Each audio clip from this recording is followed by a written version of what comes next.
ಮತ್ತೊಂದು ಸರ್ ರಾಜ್ಯ ರಾಜಕೀಯದಲ್ಲಿ ಆಗ್ತಾ ಇರುವಂತಹ ದೊಡ್ಡ ಮಟ್ಟದ ಬೆಳವಣಿಗೆ ಎಲ್ಲಿ ನೋಡಿದ್ರು ಕೂಡ ಬರೀ ನಿನ್ನೆಯಿಂದನೂ ಅದೇ ಬ್ರೇಕಿಂಗ್ ನ್ಯೂಸ್ಗಳು, ತರೇಹವಾರಿ ಬ್ರೇಕಿಂಗ್ ನ್ಯೂಸ್ಗಳು, ಅವರದ್ದೇ ಆದಂತಹ ರೀತಿಯಲ್ಲಿ ಎಕ್ಸ್ಪ್ಲನೇಷನ್ಗಳು. ಸಿದ್ದರಾಮಯ್ಯ ಅವರು ಇಳದೇ ಬಿಡ್ತಾರೆ, ನವೆಂಬರ್ನಲ್ಲಿ ಒಂದಾಗುತ್ತೆ, ಯತೀಂದ್ರ ಸಿದ್ದರಾಮಯ್ಯವರ ಹೇಳಿಕೆಯ ನಂತರ, ಸಂಧ್ಯಾ ಕಾಲದಲ್ಲಿದ್ದಾರೆ ಅಂತ ಹೇಳಿಕೆಯ ನಂತರ. ಯಾಕಂದರೆ ಸರ್ ಈಗ ಕಾಂಗ್ರೆಸ್ ಸರ್ಕಾರ 135 ಸ್ಥಾನಗಳು ಬಂದಾಗ್ಲೇ ಒಂದು ರೀತಿಯಲ್ಲಿ 50-50, ಅವರು 2.5 ವರ್ಷ, ಇವರು 2.5 ವರ್ಷ, ಡಿ ಕೆ ಶಿವಕುಮಾರ್ ಅದರ ಜೊತೆಗೆ ಸಿ ಎಂ ಸಿದ್ದರಾಮಯ್ಯ ಅನ್ನೋದು, ರಾಹುಲ್ ಗಾಂಧಿ ಅವರೇ ಹೇಳಿದ್ದಾರೆ ಅನ್ನೋದು. ಅದಾದಮೇಲೆ ಒಂದಷ್ಟು ಹಗ್ಗ ಜಗ್ಗಾಟಗಳು ನಿಮ್ಗೆ ಗೊತ್ತು. ಸಿದ್ದರಾಮಯ್ಯ ಅವರು ಪ್ರತಿ ಬಾರಿ ಒಂದಷ್ಟು ಕಾರ್ಯಕ್ರಮಗಳಲ್ಲಿ ನಾನೇ ಇನ್ನೂ 5 ವರ್ಷ ನಾನೇ ಇರ್ತೀನಿ ಅನ್ನೋ ರೀತಿಯಲ್ಲಿ ಕೊಟ್ಟಂಥ ಹೇಳಿಕೆಗಳು, ದಸರಾ ಪುಷ್ಪಾರ್ಚನೆಯ ನೆಕ್ಸ್ಟ್ ವರ್ಷ ನಾನೇ ಮಾಡ್ತೀನಿ ಅನ್ನೋ ಹೇಳಿಕೆಗಳು, ಇದೆಲ್ಲವನ್ನ ನೋಡಿದ್ರೆ ಒಂದು ಪಕ್ಷ ರಾಜಕೀಯ ಸಂಧ್ಯಾ ಕಾಲದಲ್ಲಿದ್ದರೂ ಸಿದ್ದರಾಮಯ್ಯ ಅವರು ಕೆಳಗಡೆ ಇಳಿದ್ರೂ ಕೂಡ ಯಾವುದೇ ಕಾರಣಕ್ಕೂ ಕೂಡ D C M D K Shivakumar ಅವರಿಗೆ ಸಿ ಎಂ ಪಟ್ಟ ಕೊಡಲ್ಲ, ಆ ನಿಟ್ಟಿನಲ್ಲಿ ಇದ್ದಾರಾ ಅನ್ನೋ ಪ್ರಶ್ನೆ ಸಹಜವಾಗಿ ಮೂಡುತ್ತೆ ಸರ್. ಈ ವಿಚಾರಕ್ಕೆ ಏನು ಹೇಳ್ತೀರಾ? ಒಂದು ರಾಜಕಾರಣ ಯಾವತ್ತು ನಿಂತ ನೀರಲ್ಲ. ಹೌದು, ರಾಜಕಾರಣ ಭಾಳ ಡಿಫ್ರೆಂಟ್ ಗೇಮ್. ಸೊ ರಾಜಕಾರಣಕ್ಕೆ ಯಾವುದೇ ನೀತಿ ನಿಯಮಗಳಿರಲ್ಲ. ಈ ಎಲ್ಲ ಕ್ರೀಡೆಗಳಿಗೂ ನೀತಿ ನಿಯಮ ಇದೆ. ನೀವು ಕ್ರಿಕೆಟ್ ಹಿಂಗೆ ಆಡಬೇಕು ಅನ್ನೋ ಒಂದು ಮಾನದಂಡಗಳು. ಹೌದು. ಸೊ ನೀವು ಕ್ರಿಕೆಟ್ ಆದ್ರೆ ನೀವು ಹಿಂಗೆ ಆಡಬೇಕು ಅಂತ, ಬ್ಯಾಟಿಂಗಿಗೆ ಒಂದು ರೀತಿ ಇರುತ್ತೆ, ಒಂದು ಬಾಲನ್ನು ಹೇಗೆ ಬ್ಯಾಟ್ ಮಾಡಬೇಕು ಅನ್ನೋದು. ಸೊ ರಾಜಕಾರಣ ಹಾಗಲ್ಲ. ರಾಜಕಾರಣ ಅದು ಡಿಫ್ರೆಂಟ್ ಗೇಮ್. ಅದು ರಾಜಕಾರಣದಲ್ಲಿ 2+2 = 4 ಆಗಲ್ಲ. 2+2 ಅದು 5 ಆಗ್ಬೋದು, 3 ಆಗ್ಬೋದು. That is a politics. ಈಗ ಕರ್ನಾಟಕದ ರಾಜಕಾರಣ ಅಂಥ ಒಂದು ಸ್ಥಿತಿಗೆ ಬಂದು ನಿಂತಿದೆ. ಸೊ ಒಂದು ಕಡೆ ಸಿದ್ದರಾಮಯ್ಯ ಇದ್ದಾರೆ, ಇನ್ನೊಂದು ಕಡೆ ಡಿ ಕೆ ಶಿವಕುಮಾರ್ ಇದ್ದಾರೆ. ಡಿ ಕೆ ಶಿವಕುಮಾರ್ಗೆ ಮುಖ್ಯಮಂತ್ರಿ ಆಗಬೇಕು ಅನ್ನುವ ಆಸೆ ಏನಿದೆ, ಆಸೆ, ಒತ್ತಡ ಎಲ್ಲವೂ ಜನರಿಗೆ ಗೊತ್ತಿದೆ. ಬದುಕಿನಲ್ಲಿ ಅವರು ಎಲ್ಲವನ್ನ ಸಾಧಿಸಿದ್ದಾರೆ. ಅವರಿಗೆ ಇನ್ನೊಂದು ಲೇಟೆಸ್ಟ್ ಅಂದರೆ ಮುಖ್ಯಮಂತ್ರಿ. ಹೌದು. ಆದ್ದರಿಂದ ಅವರು ಟೆಂಪಲ್ ರನ್ಗಳನ್ನ ಪ್ರಾರಂಭ ಮಾಡಿದ್ದಾರೆ. ಸೊ ಮಂತ್ರಾಲಯಕ್ಕೂ ಭೇಟಿ ಕೊಟ್ಟರು. ಎಲ್ಲ ಕಡೆ ಟೆಂಪಲ್ ರನ್ ಹೋಗಿ ಬರೋದು ಎಲ್ಲ. ನಿನ್ನೆ ಕೂಡ ಮಂತ್ರಾಲಯಕ್ಕೆ ಭೇಟಿ ನೀಡಿದ್ರು. ಸೊ ಸಿದ್ದರಾಮಯ್ಯನವ್ರ ಕ್ಯಾಂಪ್ನವರು ಅವರು ದೇವಸ್ಥಾನಕ್ಕೆ ಭೇಟಿ ನೀಡೋದು ಕಡಿಮೆ. ಸಿದ್ದರಾಮಯ್ಯನವರ ಪ್ರತಿನಿಧಿ ಅನ್ನಬಹುದಾದ ಸತೀಶ್ ಜಾರಕಿಹೊಳಿ ಅವರು ಸ್ಮಶಾನಗಳಲ್ಲೇ ಕಾರ್ಯಕ್ರಮಗಳನ್ನ ಮಾಡ್ತಾರೆ, ನೋನ್ ಫಾರ್ ದ್ಯಾಟ್. ಸೊ ಇವರಿಬ್ಬರ ನಡುವೆ ಇರುವ ವ್ಯತ್ಯಾಸ ಇದು. ಎರಡು ರೀತಿ ಇದ್ರ ಪರಿಣಾಮ ಬೀರುತ್ತೆ. ಅದೇನು ಅಂತ ನಾನು ಹೇಳೋಕ್ಕಿಂತ ಮೊದಲು, ಸೊ ಈಗ it shows that a fight is between Satish Jarkiholi and D K Shivakumar ಅನ್ನುವ ವಾತಾವರಣ ಸೃಷ್ಟಿಯಾಗಿದೆ. ಅದು ನಿನ್ನೆ ಯತೀಂದ್ರ ಅವರು ನೀಡಿದ ಹೇಳಿಕೆಯನ್ನು. ಸೊ ಯತೀಂದ್ರ ಅವರು ಕೆಲವು ಮಾತುಗಳನ್ನ ಹೇಳಿದ್ದಾರೆ. ಒಂದು, ನನ್ನ ತಂದೆಯವರು ಸಂಧ್ಯಾ ಕಾಲದಲ್ಲಿದ್ದಾರೆ, ಇಟ್ಸ್ ಅ ಲಾಸ್ಟ್ ಇನ್ನಿಂಗ್ಸ್ ಅನ್ನುವ ಅರ್ಥದಲ್ಲಿ ಮಾತನಾಡಿದ್ದಾರೆ. ಅದನ್ನ ಮಾತನಾಡುವ ಮೂಲಕ ನವಂಬರ್ ಕ್ರಾಂತಿ ಅಂತ ಏನು ಹೇಳಲಾಗುತ್ತೆ ಅದು ಆಗತ್ತಾ ಅನ್ನುವ ವಾತಾವರಣ ಸೃಷ್ಟಿಯಾಗಿದೆ. ಅದರ ಸೊ ಅವ್ರು ಬಿಟ್ಟುಕೊಡಬಹುದು ಅನ್ನುವ ವಾತಾವರಣ ಸೃಷ್ಟಿ ಆಗ್ತಾ ಇದೆ. ಆದರೆ ಇದಾದ ಮೇಲೆ ಅವ್ರು ಮತ್ತೆ ಪತ್ರಿಕಾಗೋಷ್ಠಿಯಲ್ಲಿ ಕ್ಲಾರಿಫೈ ಮಾಡಿ ಬೆಳಗಾವಿಯಲ್ಲಿ ಅವರು ಹೇಳಿದ್ರು, ಇಲ್ಲ 5 ವರ್ಷ ಆ ರೀತಿ ಹೇಳಿಲ್ಲ ಅಂತ ಹೇಳಿಲ್ಲ. ಅವರು 5 ವರ್ಷ ಸಿದ್ದರಾಮಯ್ಯನವರೇ ಮುಂದುವರ್ತಾರೆ, ಬದಲಾವಣೆ ಇಲ್ಲ ಅಂತ ಕ್ಲಾರಿಫೈ ಕೊಡೋದಕ್ಕೆ ಟ್ರೈ ಮಾಡಿದ್ರು. ಆದರೆ ಮೊದಲು ಅವರು ಹೇಳಿದ್ದು ಇನ್ನು ಸಂಧ್ಯಾ ಕಾಲದಲ್ಲಿದ್ದಾರೆ ಅನ್ನೋದೇನಿದೆ ಅದು ಸತ್ಯ. ಅವರು ಸಂಧ್ಯಾ ಕಾಲದಲ್ಲಿದ್ದಾರೆ. ಸೊ ಆದರೆ ಈ ಹೇಳಿಕೆ ಕೇವಲ ಸಂಧ್ಯಾಕಾಲ ಅಂತ ಹೇಳಿ ಮುಗಿಸಿಲ್ಲ. ಅವರು ಸಿದ್ದರಾಮಯ್ಯನವರ ತತ್ವಾದರ್ಶಗಳ ನಂಬಿಕೆಗಳನ್ನು ಮುಂದುವರಿಸುವವರು ಯಾರು ಅನ್ನೋ ಇಶ್ಯೂವನ್ನು ಅವರು ತಮ್ಮ ಭಾಷಣದಲ್ಲಿ, ಚಿಕ್ಕೋಡಿಯಲ್ಲಿ ನಡೆದ ಕಾರ್ಯಕ್ರಮ ಅದು ಸತೀಶ್ ಜಾರಕಿಹೊಳಿ ಅವರಿಗೆ ಸಂಬಂಧಪಟ್ಟದ್ದೇ ಕಾರ್ಯಕ್ರಮ. ಆ ಕಾರ್ಯಕ್ರಮದಲ್ಲಿ ಇವರು ಚೀಫ್ ಗೆಸ್ಟ್ ಆಗಿ ಹೋಗಿದ್ದು. ಅದನ್ನ ಭಾಷಣ ಮಾಡುವಾಗ ಅವರು ಈ ವಿಚಾರದ ಪ್ರಸ್ತಾಪವನ್ನು ಮಾಡಿದ್ರು, ಯಾರು next, who is the next ಅಂತ. ಸೊ ಅವರು ಏನಂದ್ರು ಅಂದರೆ, ಇಂಡೈರೆಕ್ಟ್ಲಿ ಸಿದ್ದರಾಮಯ್ಯನವರ ಉತ್ತರಾಧಿಕಾರಿ ಸೊ ಸತೀಶ್ ಜಾರಕಿಹೊಳಿ ಅನ್ನೋದನ್ನು ಅನೌನ್ಸ್ ಮಾಡಿದ್ರು. ಅವರು ಅನೌನ್ಸ್ ಮಾಡಿದ್ದು ತಮ್ಮ ಸಿದ್ದರಾಮಯ್ಯನವರ ಉತ್ತರಾಧಿಕಾರಿ, ಮುಖ್ಯಮಂತ್ರಿ ಕ್ಯಾಂಡಿಡೇಟ್ ಅಂತ ಹೇಳಿಲ್ಲ. ಬಟ್ ಸಮ್ ಚಾನಲ್ಸ್ ಆರು ಅದನ್ನು ಆ ರೀತಿ ಇಂಟರ್ಪ್ರೇಟ್ ಮಾಡಿ. ಸೊ ಅವರು ಹೇಳಿದ್ದು ಸಿದ್ದರಾಮಯ್ಯನವರ ತತ್ವಾದರ್ಶಗಳೇನಿವೆ ಅದನ್ನು ಮುಂದುವರಿಸುವವರು ಸತೀಶ್ ಜಾರಕಿಹೊಳಿ ಅಂತ ಹೇಳುವ ಮೂಲಕ, ಕೆಪಬಿಲಿಟಿ ಅವರಿಗಿದೆ ಅದನ್ನು ಹೇಳುವ ಮೂಲಕ ಅವರು ಸೊ ಸತೀಶ್ ಜಾರಕಿಹೊಳಿ ಅವರನ್ನ ಮುಖ್ಯಮಂತ್ರಿ ಏನು ಸ್ಥಾನ ಏನಿದೆ ಆ ಸ್ಥಾನದ ಒಬ್ಬ ಸ್ಪರ್ಧಿಯನ್ನಾಗಿ ಅಖಾಡಕ್ಕೆ ಇಳಿಸಿದ್ರು. That is a clear thing. ಅಂದರೆ ಇದರ ಮೆಸೇಜ್ ಏನು? ಮೆಸೇಜ್ ಇಷ್ಟೇನೆ, ಸೊ ಡಿ ಕೆ ಶಿವಕುಮಾರ್ ಈಸಿಯಾಗಿ ಮುಖ್ಯಮಂತ್ರಿ ಆಗೋಕ್ಕಾಗಲ್ಲ, ನಮ್ಮ ಕ್ಯಾಂಡಿಡೇಟು ಇರ್ತಾರೆ ಅಂತ. ಸೊ ಇದನ್ನು ನಾವು ಹ್ಯಾಂಗೆ ಅನಲೈಸ್ ಮಾಡಬೇಕು ಅಂದರೆ, ಸೊ ಸಿದ್ದರಾಮಯ್ಯನವರು ಈ ಮೊದಲು ನೀಡಿದ ಒಂದು ಹೇಳಿಕೆ ಇದೆ. ಅದೇನು ಅವ್ರು ನೀಡಿದ್ದು? ಸೊ ಡಿ ಕೆ ಶಿವಕುಮಾರ್ ಅವರ ಹೇಳಿಕೆ, ಈ ಆಯ್ಕೆ ಏನಿದೆ ಮುಖ್ಯಮಂತ್ರಿಗಳ ಆಯ್ಕೆ ಹೈಕಮಾಂಡ್ ಕೈಯಲ್ಲಿದೆ, ಅವರದ್ದೇ ಅಂತಿಮ ಅನುಮತಿ. ಸಿದ್ದರಾಮಯ್ಯನವ್ರು ಹಾಗೆ ಹೇಳಿಲ್ಲ. ಹೈಕಮಾಂಡ್ ಜೊತೆಗೆ ಯಾರು ಶಾಸಕಾಂಗ ಪಕ್ಷದಲ್ಲಿ ಬಹುಮತ ಇರಬೇಕು ಅನ್ನುವ ಮಾತನ್ನು ಹೇಳಿದರು.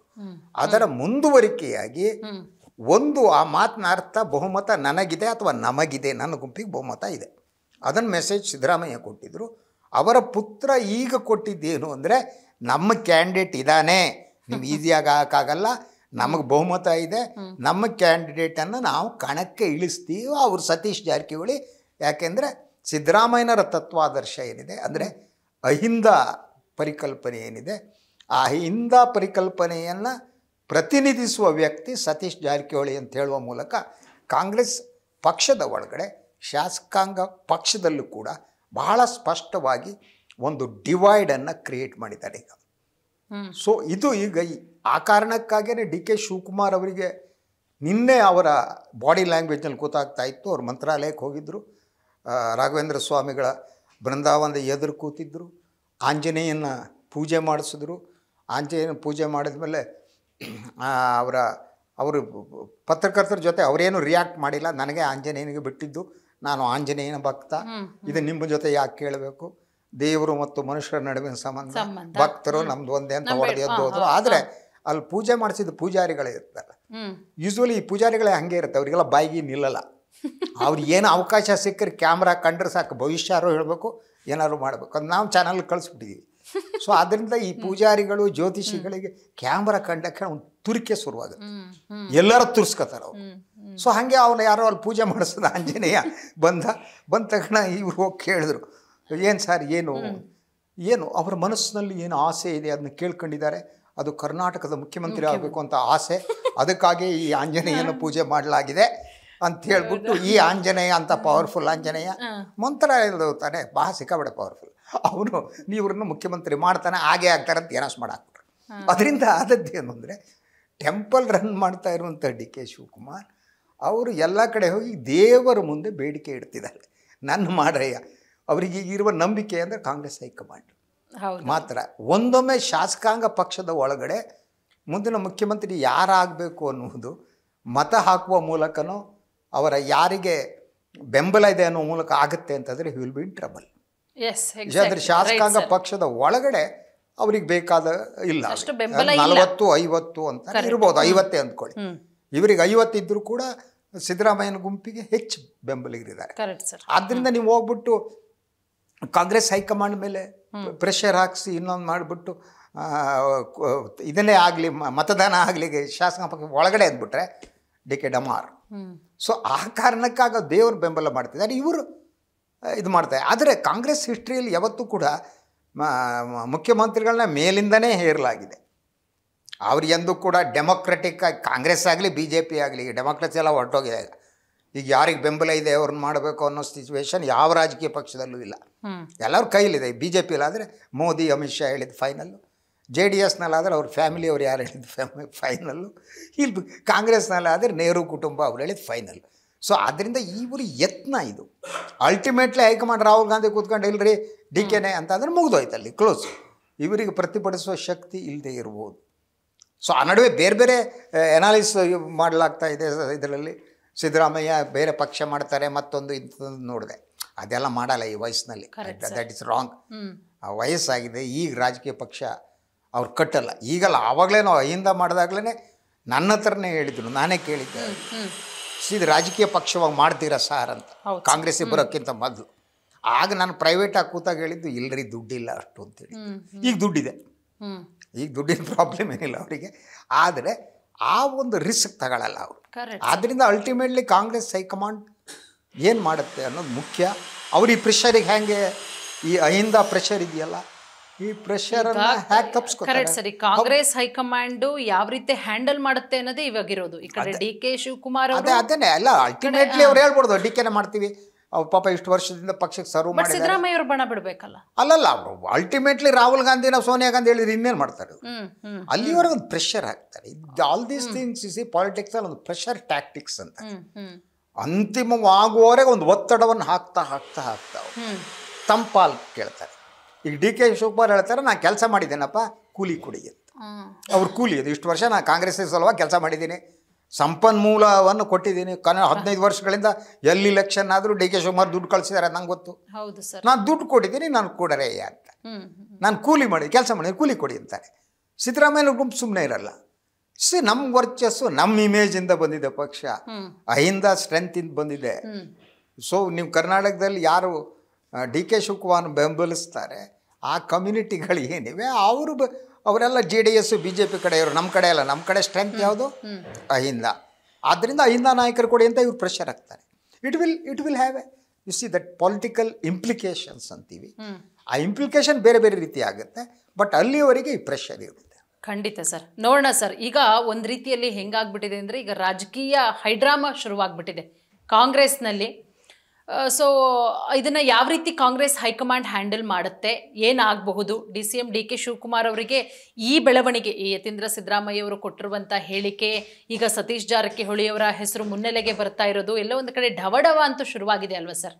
ನಿನ್ನ ಅವ್ರ ಬಾಡಿ ಲ್ಯಾಂಗ್ವೇಜ್ ಹಾಗಿತ್ತು. DK ಶಿವಕುಮಾರ್ ಅವ್ರು ಮಾತನಾಡಬೇಕಾದ್ರೆ, ಯಾಕಂದರೆ ಮನುಷ್ಯ ನಾವೇನು ಮಾತಾಡ್ತೀವಿ ಅನ್ನೋದಕ್ಕಿಂತ ನಮ್ಮ ಅಂಗಾಂಗಗಳು ಹೇಳ್ತಾ ಹೋಗ್ತವೆ. ಅಂದರೆ ಮನುಷ್ಯನ ಇಡೀ ದೇಹದಲ್ಲಿ ಯಾವ ಅಂಗ ಸುಳ್ಳು ಹೇಳಿದರೂ ಕಣ್ಣು ಸುಳ್ಳು ಹೇಳಲ್ವಂತೆ. ಆ ಕಣ್ಣಲ್ಲಿ ಕಾಣುತ್ತೆ ಒಂದು ರೀತಿ, ಎಸ್ ಐ ಲಾಸ್ಟ್ ಅನ್ನೋಗಿರ್ಬೋದು, ಫೈಟ್ ಇದೆ ಅನ್ನೋದು ಆ ರೀತಿ ಇರ್ಬೋದು. That it looks like that. ಖಂಡಿತ. ಬಟ್ ನೋಡೋಣ, ಯಾಕಂದರೆ ಇಷ್ಟು ವರ್ಷಗಳ ಕಾಲ ಹೋರಾಟ ಮಾಡ್ಕೊಂಡು ಬರ್ತಾ ಇದ್ದಾರೆ CM DK ಶಿವಕುಮಾರ್ ಅವರು. ಅದು ಒಂದಕ್ಕೇನೆ ಮುಖ್ಯಮಂತ್ರಿ ಪಟ್ಟಕ್ಕೋಸ್ಕರನೇ. ಹಾಗಾಗಿ ಅದು ಒಲಿಯುತ್ತಾ, ಅದಷ್ಟು ಈಸಿನಾ, ಏನಾಗಬಹುದು? ನೀವು ಹೇಳಿದ್ರಿ ರಾಹುಲ್ ಗಾಂಧಿಯವರು, ಸೋನಿಯಾ ಗಾಂಧಿಯವರು ಅಲ್ಟಿಮೇಟ್ ಅವರೇನೆ. ಸೊ ಅವ್ರೇನು ಆದೇಶ ಕೊಡ್ತಾರೆ, ಏನಾಗಬಹುದು ನೋಡೋಣ. ನವೆಂಬರ್ ಇನ್ನೇನೊಂದು 10 ದಿನಗಳ ನಂತರ ಒಂದಷ್ಟು ದೊಡ್ಡ ಮಟ್ಟದಲ್ಲಂತೂ 100% ಬೆಳವಣಿಗೆಗಳಾಗುತ್ತೆ. ಸೊ ಏನಾಗುತ್ತೆ ಅನ್ನೋದನ್ನ ಚರ್ಚೆ ಮಾಡ್ತಾ ಹೋಗೋಣ.